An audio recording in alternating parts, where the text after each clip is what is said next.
12 সাল থেকে এই আন্দোলনের সঙ্গে আছি। আমরা 12 সাল থেকে এই আন্দোলন ধারাবাহিকভাবে করে আসতেছি। আমাদের কোনো বেতন দেওয়া হয় না, আমাদের দেওয়া হয় মজুরি। আমাদের কোনো বোনাস দেওয়া হয় না, দেওয়া হয় আর্থিক সহায়তা। তাহলে এই প্রতিষ্ঠান, আমাদের যে প্রতিষ্ঠান আমরা গর্ববোধ করতাম, নোবেল বিজয়ী প্রতিষ্ঠান, আমরা এই নোবেলের জন্য এখনো গর্ববোধ করি, আমার পরিবার পরিজন গর্ববোধ করে।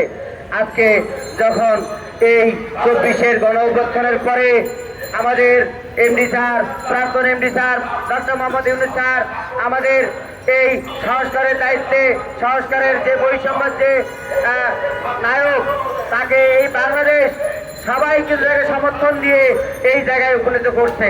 আমি বলতে চাই স্যার, আপনি এই বৈষম্য যে জায়গা থেকে এসেছেন, আমাদের এই গ্রামীণ ব্যাংকে যে বৈষম্য শিকার আমরা 32 বছর যাবৎ আছি, এটার অবসান ঘটিয়ে আমাদের মাথার মুকুট হয়ে আপনি থাকেন।